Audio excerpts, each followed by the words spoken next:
It began with a rumor, not a sensational one, just a comment at the hardware store. A Flagstaff neighbor mentioned something casually to Christine. Hey, didn't y'all used to own that corner lot back behind the West Ridge? Looks like it's under new ownership now. Some big developers sniffing around. Laughed it off civilly, but the moment she returned to her car, the smile faded. Something in that comment didn't sit right. It sat too close to the truth. It wasn't until she arrived home that Christine was already calling the assessor's office. One swift call, one cringe-worthy hold tone, and then, verification. Kody had sold part of Coyote Pass, quietly, legally, and completely. Without anyone's knowledge, not Janelle, not Mary, not even Robin. The treachery was not loud. It did not accompany yelling or slam doors. It arrived in silence, a act documented with no notice, no discussion, no authorization. Christine drove directly out to the boundary of the land, praying that there had been a mistake. But there it stood. Orange surveyor stakes recently installed, a corporate marker pounded into the ground. Private property future development. Her hands trembled as she snapped a photo. She texted it to Janelle in a single sentence. Did you know about this? Janelle answered 6 minutes later. What the hell is that? That was all it took to spark the flame. By evening, Mary knew. Then Gabe, then even Pete, and rumors circulated through Reddit threads and family group chats. Adult children began asking tough questions, and Robin, sweet, silent Robin, remained in the dark until Christine reached out to her straight up. Robin, she whispered, am only going to ask once. Did you know? Robin's voice trembled. No, I swear on everything I didn't know. And that's when it all broke. The moment Kody's entire foundation crumbled under him, because Kody always thought he could maintain control, that he could pit the wives against one another, speak in circles, alter timelines, avoid accountability with charm. But this time there were receipts, and even Robin had been kept in the dark. That evening, Robin sat waiting for him in the kitchen. She had her phone open, documents, scrolled up screenshots, maps of the property. Tell me this is not real, she said, her tone brittle. Kody shrugged, having been defensive from the very first second. You don't get it about the stress. I'm under, don't spin it. She cut in. Did you sell our property? It was just a sliver, not where we were going to build. But you didn't say anything to anybody, not even to me. I made the call. We needed the money. And you thought it was a good idea to do that behind all of us, she demanded, eyes flashing with anger. Kody, this land wasn't nothing. This was the dream you sold us. Repeatedly, he said nothing, because he knew this time there was nothing to say. Janelle printed the sale paperwork and brought it to Maris. Christine sat silently beside her, arms crossed, lips tight. This wasn't just selfish, Janelle said, tapping the page. This was deliberate. He never planned to tell us. Mary looked at the signature at the bottom. Kody W. Brown. She set the paper down slowly. We should tell the kids, she said. And just like that, the dominoes began to fall. The property had always been something greater than property lines. It was the family's final adhesive, their opportunity to demonstrate, after divorces and cracks and favoritism, that something could be created together. Literally, now that dream too was lost. Kody hadn't just deceived them. He destroyed the last fiber of cohesion they had remaining. A meeting was set. Not official, not on camera, just the family or whoever would come, gathering back at the property to learn the truth, to stand in the dirt and make a decision once and for all on what happened next. Christine arrived, Janelle arrived, Mary arrived, even some of the older children arrived. Robin arrived late. She didn't stand close to Kody, she stood close to Janelle. And Kody, he arrived, yes, but not as the man who once led the group. He arrived subdued, uncertain, with nothing rehearsed. He stood there surveying all the faces that had once looked to him for guidance, and now not one of them trusted him. He attempted to speak. I did what I had to do. But Christine interrupted him. No, Kody, you did what you wanted, and you let the rest of us find out like strangers. He spun around to Janelle. We weren't going to build there. That was my side of the land. She snapped at him. He spun around to Robin. She said nothing, just regarded him as if she didn't even know him. And Mary, she just shook her head and grumbled.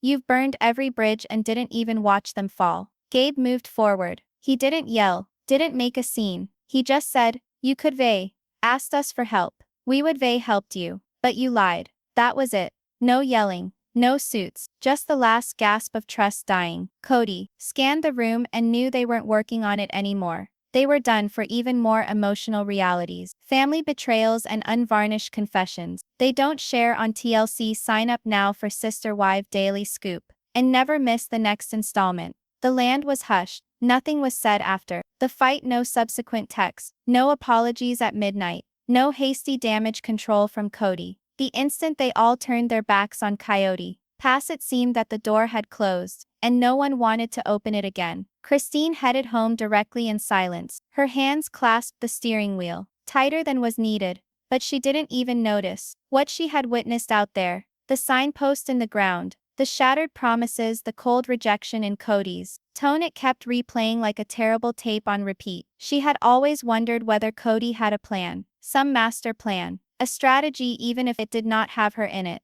But this was not strategy. This was desperation, mayhem, a desperate move from a man who had nowhere left to run. Janelle didn't say much either, but her response was different, calculated. She returned home, printed out all records she could find, and began to read deeds, transactions, ownership transfers. If Kody thought he was going to get past her with fine print and lawyer speak, had miscalculated once again. And Mary sat on it, not in grief, in clarity. All these years she'd been waiting for that moment of redemption, that change, that something that would solidify her in the family tradition. But now she understood the reality. She hadn't been a part of the family's future for a very long time. Even Robin didn't say anything to Kody that evening. She barricaded herself in the guest room and wouldn't come out for dinner. Kody for once didn't attempt to track her down or justify. He drank a glass of water and leaned against the window. From where he stood, he could still see the rim of the mountain, where Coyote Pass spread out quiet and infinite. He had stood there before and envisioned 5 houses, 5 porches, 5 groups of children running around like a flenny utopia for the modern world. Now that vision was gone, killed by paperwork, anger, and a man's inability to speak the truth. He reassured himself it was a temporary blow, that Christine would calm down, that Janelle would soon require his assistance, that Robin, she always came back, didn't she? Bo. This time was different. He went upstairs to the bed they used to share. She had extinguished the lights, but she wasn't asleep. I did it for us, he whispered. Silence. I needed the money. More silence. And then, so you took it from them. It was not a question, it was a statement. The kind of truth that doesn't require explanation. He said nothing. He simply stood there in the dark, and heard his wife breathe like a stranger across a canyon. The next morning the story grew wider. The online forums picked up. The fan pages ran the headlines. Kody sells land behind wives' backs. Christine and Janelle reunite. To reveal land sale. Robin left out as she finished defending him. It was no longer a family issue. It was out in the public again. And Kody despised it. He'd spent years explaining to everyone that cameras didn't dictate their lives, that what the media portrayed wasn't the entire story. But now finally the headlines were precisely accurate, and no amount of spin control would change the narrative. So he attempted it anyway. He called Christine. She didn't pick up. He left a message. Listen, I understand you're angry, but this is not what you believe. I didn't appropriate anything. We all thought the land was just lying there. Delete. He tried once more. I wanted some leeway, and I didn't know how to say that without everyone going crazy. Delete. A third attempt. I'm sorry, Christine. I made a mistake. I should have explained. Send. He gazed at the phone, afterward understanding she wouldn't answer. But perhaps she'd listen to sincerity. Perhaps she'd recall the time before the breakup, the late night discussions in bed, the method they always had for making tough choices together. But Christine didn't need tough choices anymore. She needed honesty, and Kody didn't appear to have an idea what that would look like. Robin finally came down late that afternoon, her face ashen. The children were still upstairs playing dumb, but children are smart. They always are. I told Solomon the land was no longer ours, she said bluntly. Kody glanced up from his laptop. You told him? He asked me, she said curtly. And I didn't lie. He rubbed his hair. I didn't sell our share. But you sold theirs, Kody. You sold a family dream without informing the family. He shook his head. They left. What do they care? Robin's eyes narrowed. You think they left because they didn't care? Or because they were pushed out? That hurt. Because even if he didn't put it into words, even if he buried it beneath pride, Kody had always known the answer. Christine didn't leave because she lost love for the family. She quit because the family fell out of love with her. That evening Janelle drove. She didn't say anything, didn't even leave a bag. She just needed to breathe elsewhere, somewhere silent. She drove until the city lights disappeared, and the sky darkened, stars breaking through like whispers of serenity. She pulled over at a hilltop, the kind of place they used to bring the kids on weekends, and sat on the hood of her car. The wind was cool. The silence was kind. She thought about her kids, about Savannah, about how many birthdays and holidays had been built around the hope of someday well build, someday well have a real place, someday well stop renting, someday well live like a family. Again, that someday was in the past. Now Kody hadn't merely sold land, he'd sold someday. Christine, on the other hand, had come to a decision. She didn't crave revenge. She didn't need to go on another tell all. She just wanted a boundary. She sent one message to the family chat. I will never go back to Coyote Pass. It no longer has meaning to me, not because of the land, but because of who gave it away. No emojis, no signature, a mere full stop.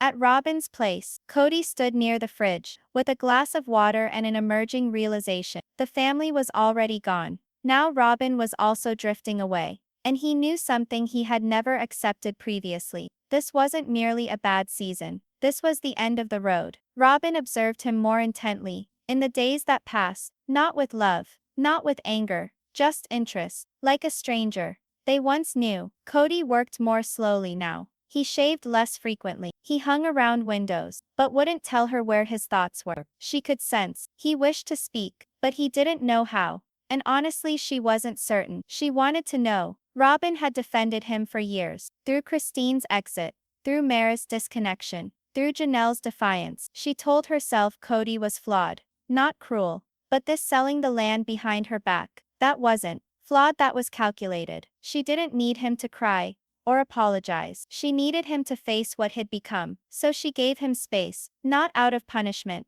but out of fatigue. The kind of fatigue that doesn't come from arguing, but from realizing you've been the only one arguing for too long. Kody, meanwhile, stayed silent. He walked the property lines in his mind, like a ghost, remembering every tree, every conversation, every lie he told himself about what it meant to be a patriarch. He had thought for so long that to be in control was to make the tough choices by himself. Now all he could see was what it had cost him in terms of loneliness. He texted Janelle again. Nothing. He left a voicemail for Mary. No one called him back. Christine had blocked his number altogether. And even the children's responses were brief, polite, and chilly. The family that he once proudly claimed, the wives, the legacy, the love, was now a distant row of disconnected numbers and untold threads. And worst of all, no one was shocked. He caught himself scrolling through old pictures. One evening, there was one of them all together. Christine laughing as Truly dashed around the fire pit.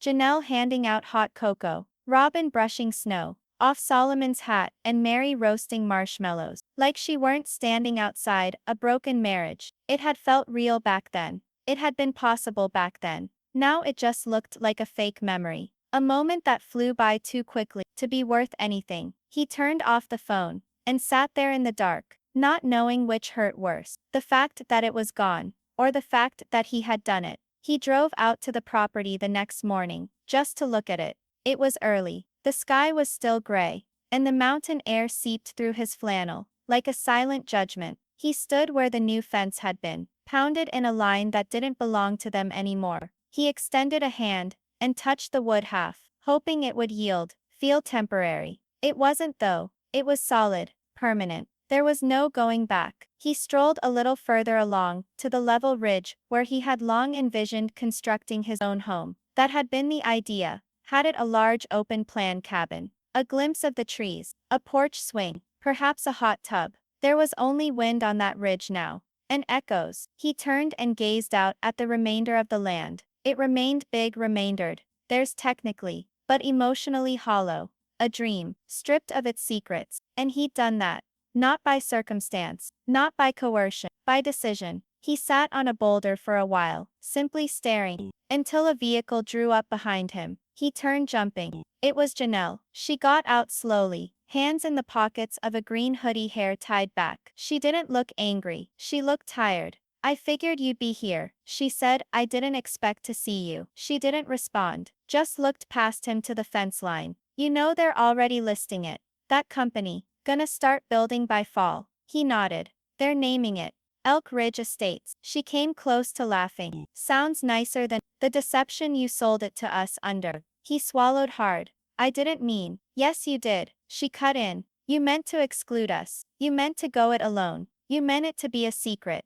You can't pretend this was an accident. There wasn't any anger in her voice. That was what stung most. She wasn't screaming, because she no longer assumed he could hear her. He let his eyes drop.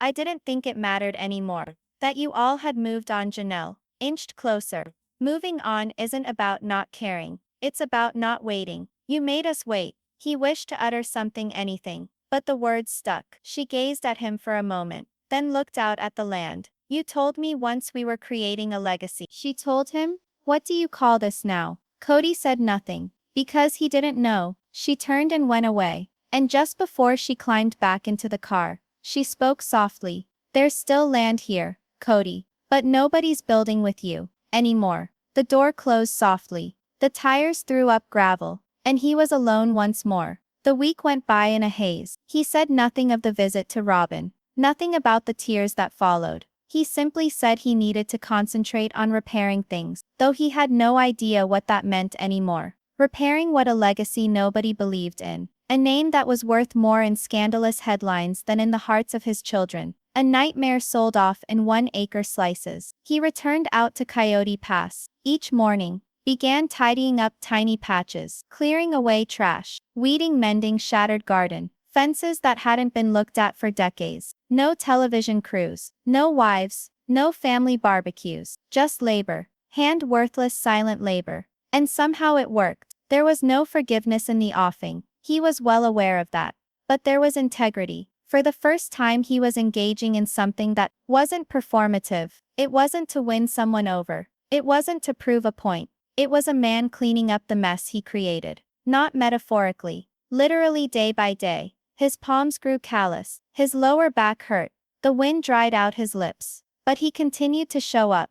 And one morning, as he dragged an old broken fence post off to the side, he saw something odd. A car sat at the trailhead. He stopped, observing Christine emerge. She wore gardening gloves, a trowel, a bag of bulbs. She didn't wave. She didn't smile. She just walked by him, to the edge of the hill, and began planting. And Kody, he didn't say anything. He just grabbed up the next fence post and got back to work. Christine said nothing. The entire day, she worked in silence, kneeling on the ground with quiet focus. The bulbs she planted were tulips, orange and red, her favorite colors. She used to speak of tending a large garden at Coyote Pass, with colors that echoed the Utah fall. At the time, she dreamed of truly assisting her in watering the rows, possibly bringing out grandkids. One day, none of that had occurred. But she dug them in anyway. Kody observed from afar, not gawking, just mindful of her presence. He knew better than to intrude. After all the things had said, all the things he hadn't said. He didn't deserve the privilege of conversation. He just continued working.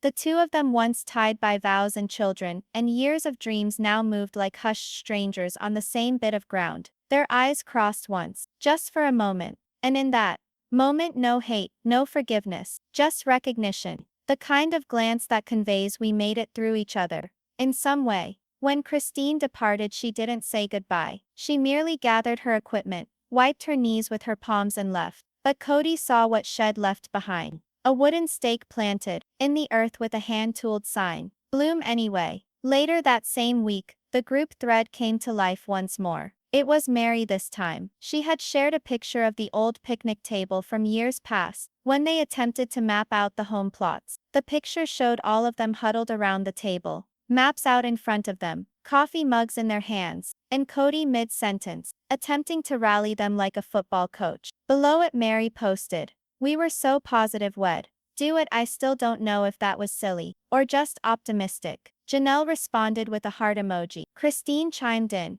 "Maybe both." Robin didn't answer, but Kody did see it, and he looked at that picture for a long time. At that time, he thought he could do it all: juggle 4 wives, more than a dozen children, property, planning, cameras, fame. But in pursuing the mantle of leader, he had lost the role of listener. And that had cost him everything. He thought about responding, something humble, something true. But his fingers danced over the keys and never struck a chord. Instead, he closed the app and stepped back outside. The work wasn't finished. The garden beds were still to be cleared. The bench Christine had dreamed of needed to be built. The fence his mess. His destruction still creaked under the wind, leaning askew. So he picked up his gloves and went back at it. Not for redemption, for reality. One afternoon, Janelle appeared. No forewarning, just the crunch of gravel beneath wheels, and the gentle thump of a car door. Kody paused. From a heap of rocks, he was shifting close to the creek, shirt drenched with sweat,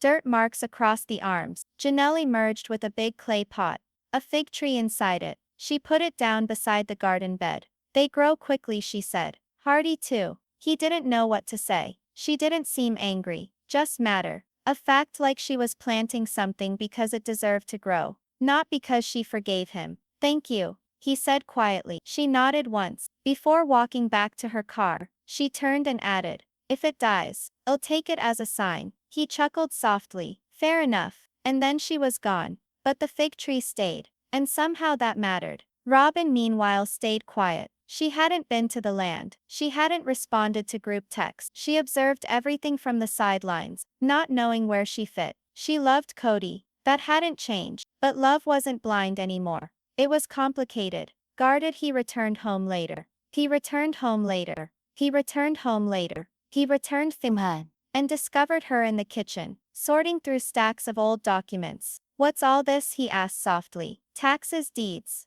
The remaining lots. He rubbed the back of his neck. You thinking of selling too? She looked up at him, eyes tired. I'm thinking about what's left to save. They didn't speak after that. Not because they were angry, because neither knew the answer. Over the next few weeks, something unexpected happened. The land once abandoned began to take shape again.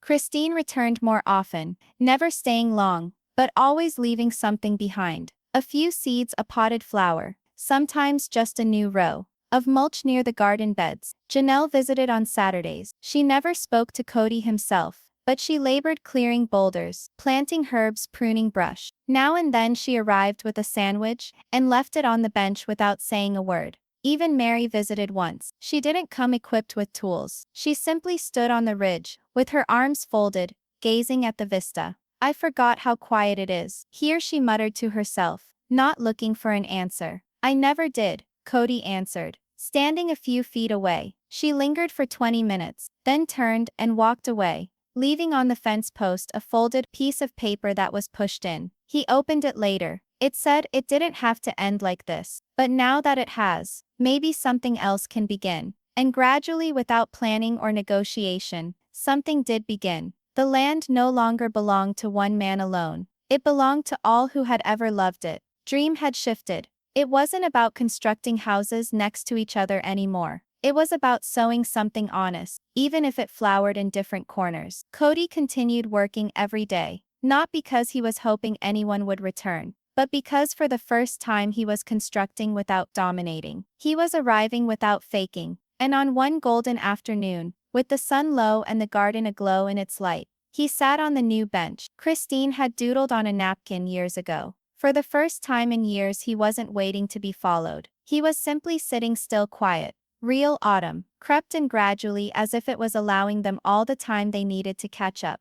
The sun set lower in the sky, making long shadows across Coyote Pass. The air grew cool. The flowers Christine had planted started to dry up and fold, but their colors persisted. The fig tree lost its first leaves, and yet it remained taller, now stronger. Kody pulled a line of leaves along the border of garden beds. The drone of it had become a sort of meditative chant. He didn't consider what had been. He didn't consider what needed doing. For once there were no cameras, no wives to impress, no kids to perform for. Just work. Honest, lonely work. Sometimes Robin brought him coffee. Sometimes she didn't come at all. The tension between them had festered into a polite truce. She hadn't forgiven him, but she hadn't gone away either. And in their universe that was something. One morning, while Kody repaired a crack in the garden wall, he heard the all-too-familiar crunch of gravel under tires. This time it wasn't Janelle, or Christine or Mary. It was Aurora and Dayton. Kody wiped his hands and stood up, surprised. He hadn't seen them in months.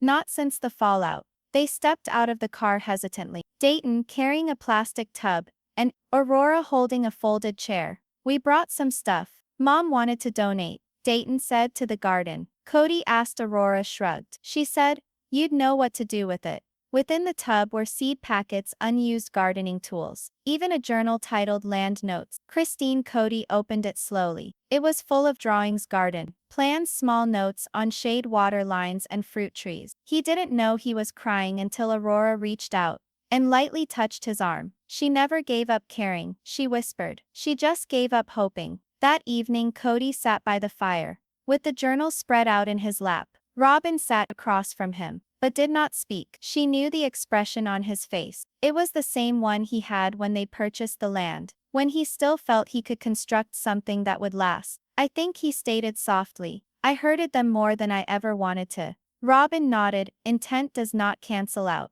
impact. I thought I was keeping us safe. You were keeping control safe, she said softly. And you lost all of us because of it. He gazed up at her. Then did I lose you too? Robin did not respond immediately. I'm still here, she told him. But I'm not the same woman who followed you into this. And with that she got up and walked away. Not angry, just truthful. Days went by. Then weeks. More leaves dropped. The days shortened. The cold started to seep in. But the labor did not cease. One day Janelle came with two of her sons, Garrison and Hunter, both reserved, both older now. They did not regard Kody the same. But they worked, they cleared underbrush, dug a new trench, laid rocks for what Janelle told him could be a meditation area. Kody labored alongside them, never over them. He didn't give orders, he asked, and for the first time they didn't walk away. They stayed until sunset. When it was time to go, Garrison lingered behind for a moment. I don't know what you're trying to fix, he said, but this feels different. Kody nodded. I know it's too late for a lot of things, he said, but maybe not everything. Garrison did not reply. He only stood and stared out over the ground for a moment, then went back to the car. But he returned the following weekend, and with shovels. The shift was silent, but it was palpable. The family was not getting back together, but they were coming back. Not to him, to themselves. Coyote Pass grew less of a project, and more of a non-space, a holy place, not for Kody's agenda, but for healing. Mary embarked on a small bench restoration project. She didn't send out an invitation, but folks came by anyway. Janelle constructed raised beds. Christine put up a trellis. Even Peyton made an appearance one afternoon to drop off a wind chime, made by his younger sister in school. The chime jingled quietly in the breeze, reminding all present that even fractured families can create music, if only briefly. Kody sat one evening on the narrow edge of a little stone wall. As the sky darkened, the land appeared different now. Not built up, not planned out, but actual parts of everyone were in it. A rose bush that belonged to Christine, a fig tree that belonged to Janelle, a glossy bench that belonged to Mary, a line of solar light Robin had simply put up around the gravel path, and nobody claimed it anymore. No one fought over where houses would be, because at some point the land ceased to be a battleground. It became a memorial to who they had been, and to who they couldn't be. Kody pulled the journal out again. Christine's handwriting was even clear, confident. On the final page there was a note he hadn't noticed before. It said, if this land grows anything after us, let it be truth. He closed the book slowly, and for the first time in months, he grinned, not that things were okay, but because at last he knew what he had shattered, and what could just might take root in its stead. Winter came softly that year. There was no dramatic storm, no sudden snow, just a soft hush that fell over the mountain, as though the earth itself were tired. The wild flowers Christine had planted months before had died back, their roots lying dormant under the frost. The fig tree stood skeletonized, its branches brittle but still upright. Kody did not desist from visiting. He visited less frequently, but when he visited he no longer visited to repair anything. One day, Truly came back to the land. She hadn't visited since the fight. She was taller now, more outspoken, a little more wary with her trust. Christine took her to visit the tulip garden. Most of the flowers were wintering over, but Truly smiled nonetheless. She stroked the wooden sign, "Bloom anyway," and glanced over her shoulder. Did Dad plant that? Christine shook her head. No, but he made it last. The last thaw arrived late that year. The earth flowered in patches, wild, irregular, imperfect, but living. No blueprints, no formal gatherings, no family compound, just randomly placed plants, painted rocks, shared labor,